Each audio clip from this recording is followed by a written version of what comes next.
প্রিয় দর্শক, আপনারা দেখছেন আলম ডিজিটাল এবং আমি আপনাদের সামনে ডাক্তার শামসুল আলম। আজকে আমি আপনাদের সামনে উপস্থিত হয়েছি কিডনির সমস্যার ব্যাপারে। যেমন কিডনিতে আজকাল প্রতি 8 জনের মধ্যে একজন পাথর হচ্ছে। আমি চিকিৎসার সময় দেখতে পাচ্ছি যে প্রায় এই সমস্ত মানুষজন আসছেন আমার কাছে কিডনির সমস্যার ব্যাপারে, বিশেষ করে কিডনির পাথরের ব্যাপারটা নিয়ে আসছেন। সেই জন্য আজকে আমি আপনাদের বলতে চাই যে কিডনি পাথর কীভাবে তৈরি হয় এবং তার সমস্যাগুলো কি কি। তো প্রথমে আমি সমস্যার সাথে সাথে অ্যাকচুয়ালি আমি তার সমাধানও বলবো। তো প্রথমে আমি আপনাদের বলবো যে কিডনি পাথরের সমস্যা প্রথমে ওইটাই আলোচনা করছি আর কি। কিডনি পাথরের সমস্যা প্রথমে আপনাকে বলি যে এটা হিমাচুরিয়া বলে একটা অসুখ। তারপর আপনার হাইড্রোনেফ্রোসিস, তার সঙ্গে পেট ব্যথা হতে পারে, বমি হতে পারে এবং জ্বরও হতে পারে।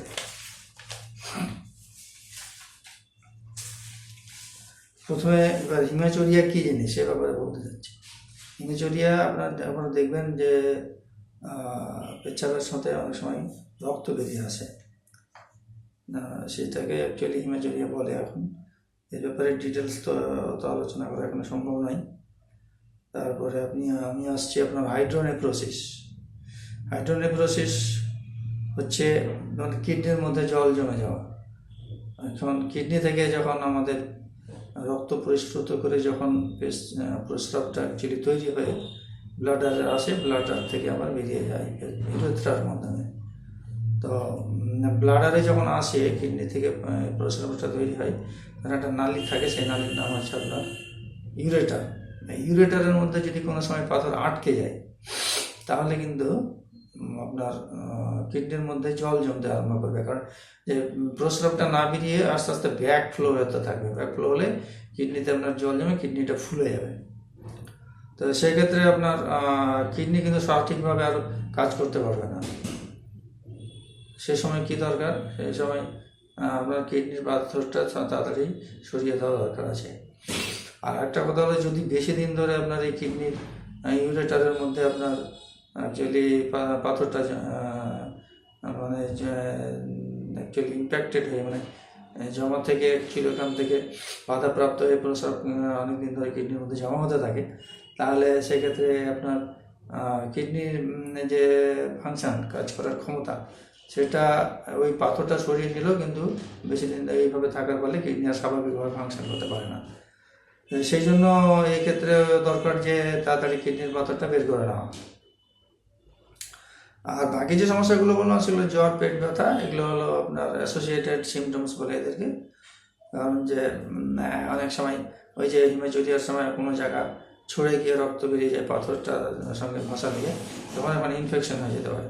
সেক্ষেত্রে আপনার জ্বর হতে পারে, পেট ব্যথা হতে পারে, আবার বমিও লাগতে পারে।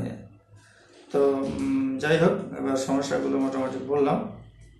এবার আমি আসছি আপনাদের কিডনি কীভাবে আমাদেরকে মানে সুস্থ রাখছে আবার। কারণ যে কিডনি আমাদের রক্তের মধ্যে অনেক রকম মানে রেচন পদার্থ যেগুলো বের হয়, ক্রিয়েটিনিন, ইউরিয়া, এগুলো জমা হয়ে থাকে রক্তের মধ্যে। সেই রক্তগুলো পরিশোধিত করে প্রতিদিন আমাদের অ্যাকচুয়ালি কিডনি সবসময় ফাংশন করছে এবং প্রতি মিনিটে আমাদের কিডনি প্রায় হাফ কাপ রক্তকে পরিষ্কার করে। এইভাবে আমাদের সুস্থ রাখে কিডনি। সুতরাং যদি আপনার কিডনিকে সুস্থ মানে ঠিক না রাখতে পারি, তাহলে আমাদের শরীরে বিভিন্ন রকম অসুখ, আপনার পা ফুলে যেতে পারে, আরও অনেক রকমের অসুবিধা হতে পারে। অত ডিটেলস এখানে বলা সম্ভব নয়। তো এখন একটা জিনিস, যেটা কিডনির পাথরের ব্যাপারগুলো কীভাবে আপনার বন্ধ করা যেতে পারে এবং পাথর তৈরি কীভাবে হয়, সেটা এখন বেশি জানা দরকার আপনাদের। পাথর তৈরি হয় মেনলি আপনার জল কম খাওয়ার জন্য, এবং জল কম খাওয়া ছাড়া আর যে সমস্ত কারণগুলো আপনার আছে সেগুলো হচ্ছে প্রচুর পরিমাণে রেড মিট খাওয়া। রেড মিট বলতে আমরা বুঝি কি, গরুর মাংস, ভেড়ার মাংস খাসির মাংস, শুয়োরের মাংস, বিভিন্ন রকম এগুলো হচ্ছে আপনার রেড মিটের মধ্যে পড়ে। এছাড়া রেড মিট যত বেশি খাবেন ইউরিক অ্যাসিড বেশি জমা হয়, ইউরিক অ্যাসিড জমা হলে আপনার পাথর বেশি তৈরি হয়।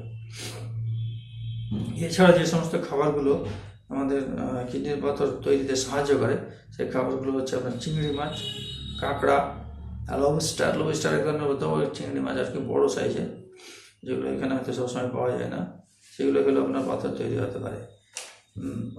এছাড়া যে সমস্ত কারণে পাথর তৈরি হয় সেগুলোর মধ্যে আরও কিছু আছে, যেমন আপনার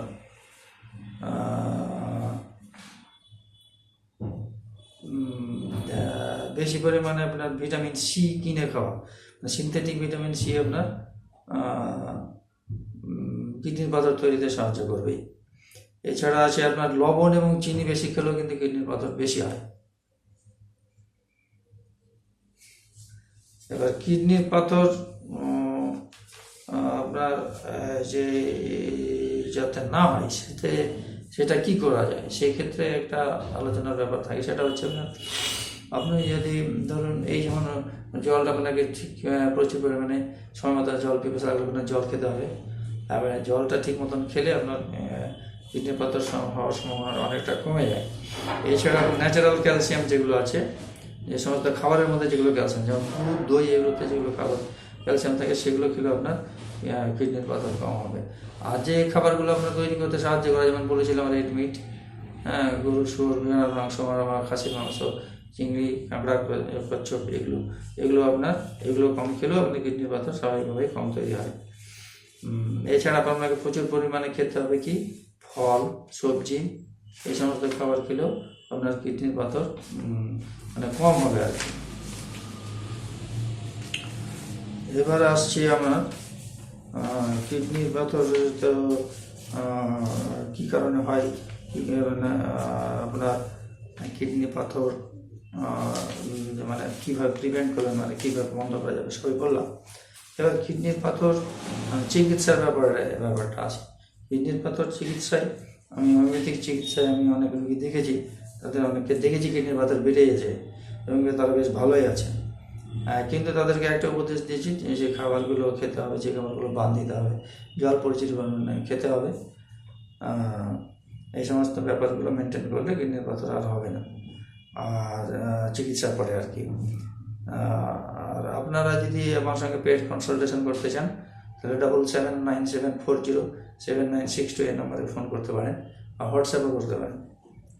আর চিকিৎসা সংক্রান্ত অন্যান্য ভালো ভিডিও পেতে আমার চ্যানেলটা সাবস্ক্রাইব করে রাখলে অনেক উপকৃত হব এবং তার সঙ্গে একটা লাইকও দিয়ে দেবেন। আশা করি আমার এই ভিডিওটি আপনাদের অনেকের কাজে দেবে। আপনাদের অনেক ধন্যবাদ জানিয়ে আজকে আমাদের এখানে শেষ করছি।